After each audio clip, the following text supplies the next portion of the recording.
So Johnny Tudor, there I was, minding my own business, getting ready for my gig at the Grand Pavilion in Porthcawl. I turned round, and guess who's on the wall? You. Me. You and Vince Hill, and a couple of irons as well. That's right. I mean, I forget which room it is. Is it the Stansted room? I think it's the Johnny Tudor Memorial Room. I think so. It's in my book. That's what I'm calling it from now on. Because I've been there so many times over the years, right, with the summer seasons of pantomimes I've done there. Yeah. And also the one-off, concerts. How did your concert go, by the way? Oh, it was great. It was obviously completely sold out, 50 people. Yeah. Because it was all socially distanced. You were half sold out. Oh, absolutely. I mean, it was beautifully done, to be honest, very, very COVID secure. I've forgotten how hard it is to live all day in a mask, since my days of Zorro are over, or the Lone Ranger. I know. But, keeping that mask on, it gave me an even greater respect for our National Health Service workers and key workers who've had to wear masks all the way through. Because it's hard. It is. I know. I hate it even when I go into a shop. Mm-hmm. I can't. I know it sounds crazy, but when I got a mask on, I can't see properly. No. It's because you can't look down. Yes. This mask in your face. Yeah. But I mean, you've got to do it, and that's it. So. All for the good. All for the good. Yeah. No, it was great, lovely, and I think, we're all in this together. There really was a sense of all coming out of this together. So people were very generous. Did you do it cabaret style, or did you do it on the stage? No, actually, they put a stage in front of the main stage itself, so a little sort of like steel decking. Then they had 3 great big perspex sheets that I was behind. Okay. And then we used the screen because they do films there, so we used the actual cinema screen to play some video and stuff that I played along with. So I'd done a bit of prep. Oh, that's good. I'd done a bit of prep. Yeah, so in fact, that on the night, although they came to see me, they got a bit of Elton John, the real Elton John, bit of the Morrison Orpheus, and the City of Prague Philharmonic Orchestra. So really, for £12.50 or whatever it was a cheap night out for all those. You took no prisoners. I took no prisoners.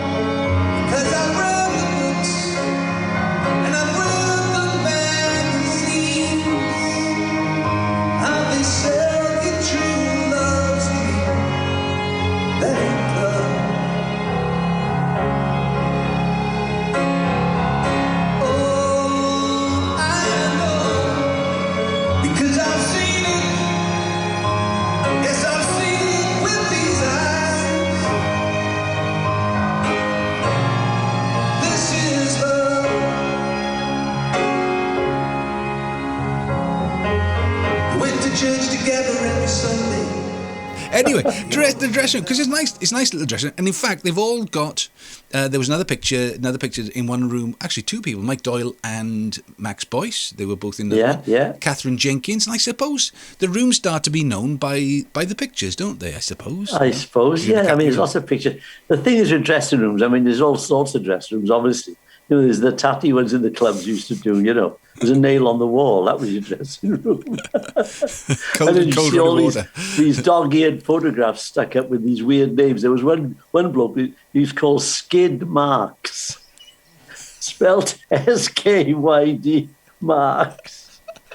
And there was another one called Novak and Good. Say that quick. Were they any good? No, I don't know. But I mean, you had all these different people up there, Yeah. And it was funny. I mean, you go from the sublime to the ridiculous. I was in Cardiff Panto once. I'd been pretty rough all through the sea. Because, with Panto, you lose your voice, you're shouting at kids. So I had all this medicine lined up on my table, like cough mixture and this, that, and the other. So on a Sunday, Ralph McTell came in, and he had my dressing room. So when I came in on the Monday, written on my glass, "Get well soon, Johnny boy." Oh, I remember when there was go to one poster of in one dressing room. It was Tim Jones, Wales's answer to Tom Jones. He was Welsh. Tom Jones is Welsh. I mean, you were lucky sometimes if you actually got a dressing room at all. Sometimes it would just be the toilet, wouldn't it? Oh, usually the toilet. I mean, I remember doing a club once. I forget what it was, Northampton or something. It's a little bit of a restaurant type come nightclub. Yeah. And I didn't have anybody to back me because usually my old man used to come, but he couldn't. So I rang a fellow called Colin Norman, who was quite a well-known MD. He used to MD for lots of people, Ted Rogers and what's his name, Normal Wisdom and God knows who. But he had a cleft palate. Right. but he used to make fun of himself. So I can say this because he used to say it himself, right? So I said, who introduces me? So the bloke said, well, usually the MD. So his answer was, there are limits to my talents. God, good old Norman. He was a great bloke, guy. Yeah. But that was just a room, like a kind of a corridor I was dressed in. Corridors, yeah. And it is strange because if you ask where the dressing room is and you look a slightest bit disappointed, it's like you've asked for the world, isn't it? In some places, it's like, what? Isn't this? It's good enough. It was good enough for Tom when we paid him off. What about the graffiti on the walls? Do you ever see any good graffiti? Let me just have a think. Have you got any? Let me have a little think while you're talking. Let's have a little think. Well, there was one. There was one that's put up on the wall that said, "This is from the committee. Yeah. Nobody is to sing my way, and fezzes are not to be worn." Because everybody did. Oh, and everybody sang like that, and they'd had enough of it. But then some of the clubs.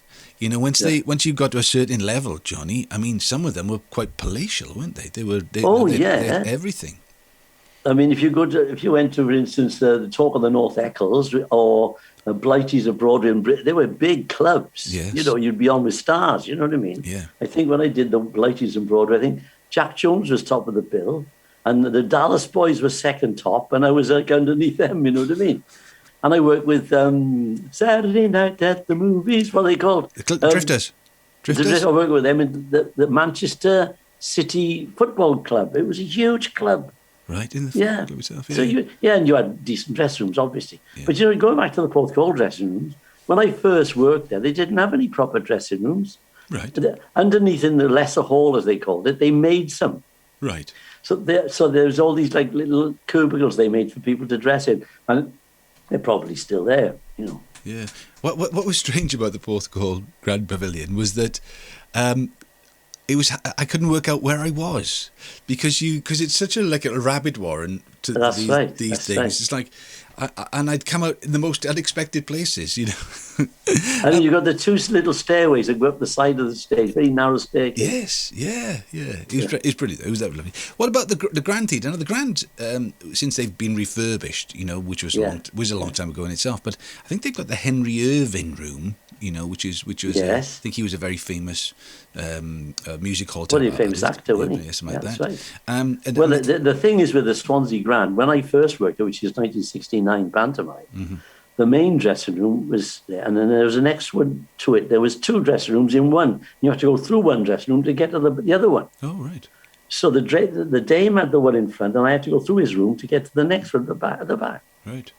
And then the main room was to the right, and of course it was totally different then. You had a different entrance and everything because if you're looking at the stage from the audience point of view, and it was stage left, in other words, stage right if you're on the stage, that used to be the stage door. They used to go out by the bus stop. Oh. But now that's all incorporated. Yes, yeah. There was a pub over there called the Volunteers. We used to nip out for a quick one in between. Half time. Right, then disappointing dressing rooms. I remember the weekend that I'd played St David. It was on tour with Art Garfunkel. The Friday night St David's Hall, lovely dressing rooms. You couldn't. Yeah. Sofas, the lot. Water, drinks, stuff like that. That's right. Saturday night the Garnet Con Club. With my band, the Jacks, which was fine. It was a bit of a bad carry up these fire escape ramps. And then the Sunday at the London Palladium, I thought, finally, I've made it. Sunday night, that was my opening line. I've always dreamed of being on the Palladium on a Sunday night.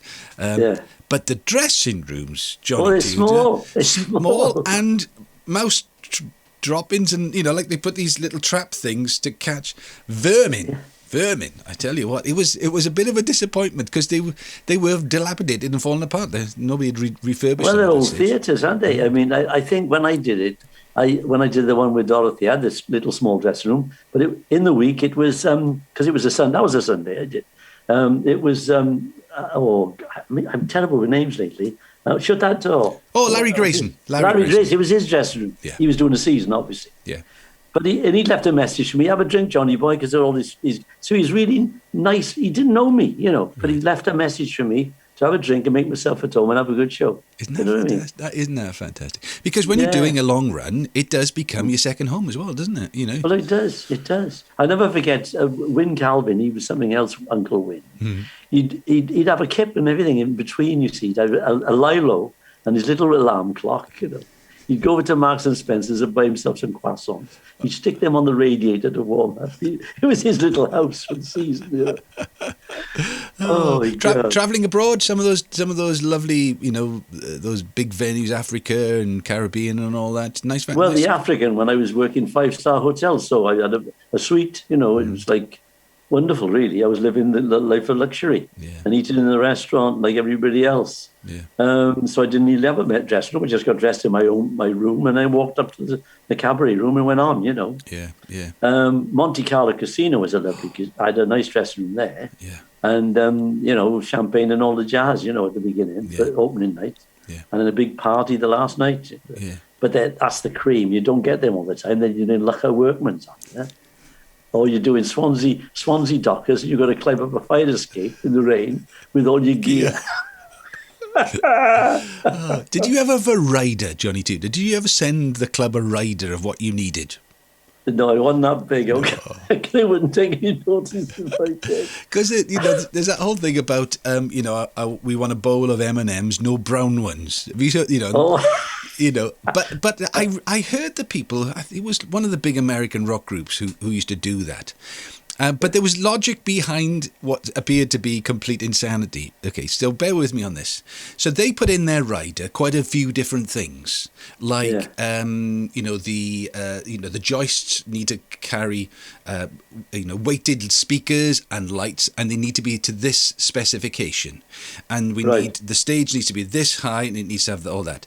And then we want bowls of M&Ms, no brown ones. Okay, so people pick on that bit and they go, oh, unbelievable. But what their thinking was, if the tour promoter, the man putting the show, or the man or woman putting the show together, had read it all carefully, then as well as making sure there were no brown M&Ms in that bowl, they would also make sure that all of the other technical requirements, which were life and death rather than just M&Ms, they'd have got those bits right as well. And they actually said when people didn't get the brown M&Ms right, normally there was something else wrong at that concert as well. So method in their madness, not just being rock stars.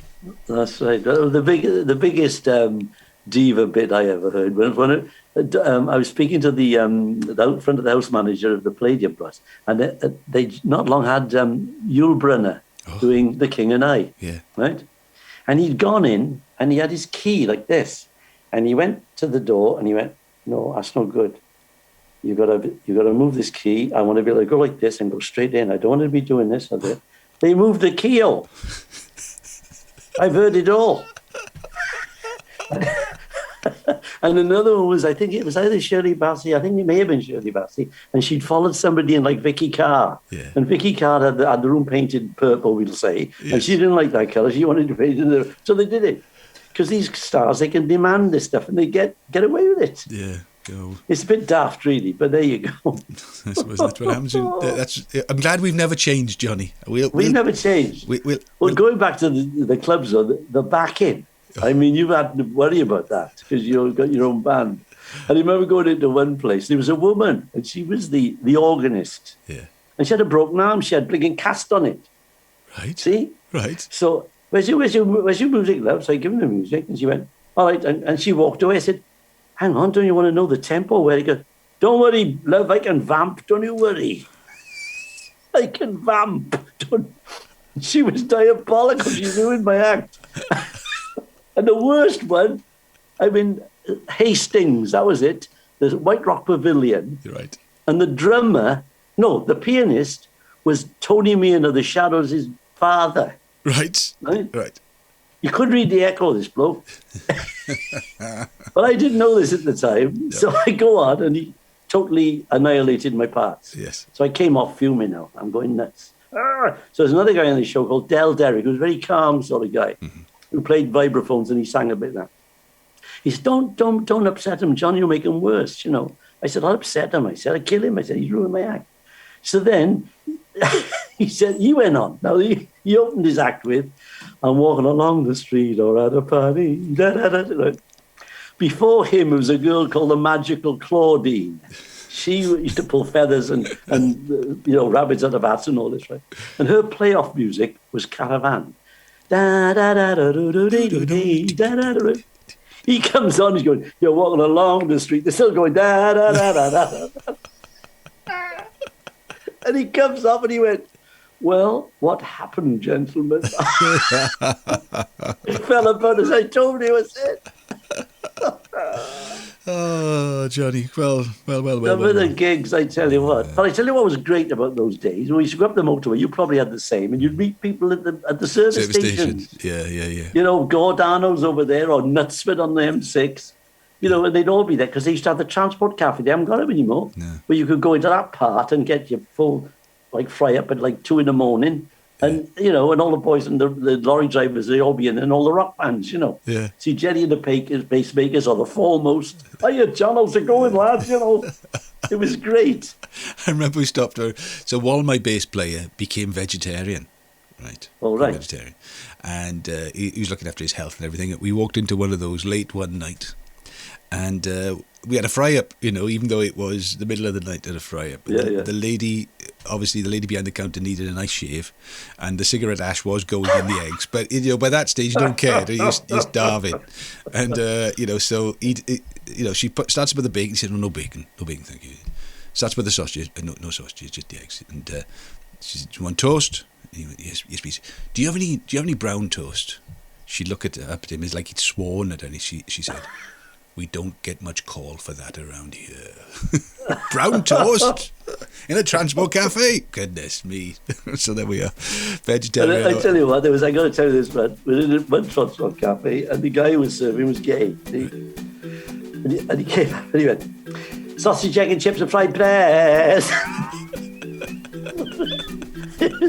We just fell apart because he was so camp, it was unbelievable. Sausage, egg and chips and fried bread. Look at whoever's ordered this thing.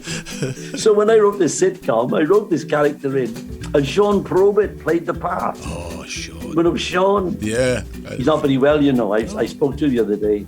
He's gone to live up in the Midlands somewhere with his daughter. He's done his back in. He's in a bit of a bad way, poor old Sean. But he's a very good actor, he was in this day. Very good actor, Sean. Yeah. Good writer too. Oh, I was watching Max last night. He was on Dana Lloyd. Oh, was he good? Welsh programme that Alwyn did. It's a very good programme, actually. Right, we'll have to look at he said he'd have to brush up his Welsh because he doesn't use it that much because he had to speak Welsh. Good lad. Well, as we say, we'll be back next week, so it's goodbye from him. And it's goodbye from me and you. We'll see you next week. Take care. All the best. Bye-bye. All the best, Bye-bye. pal. Ta-da.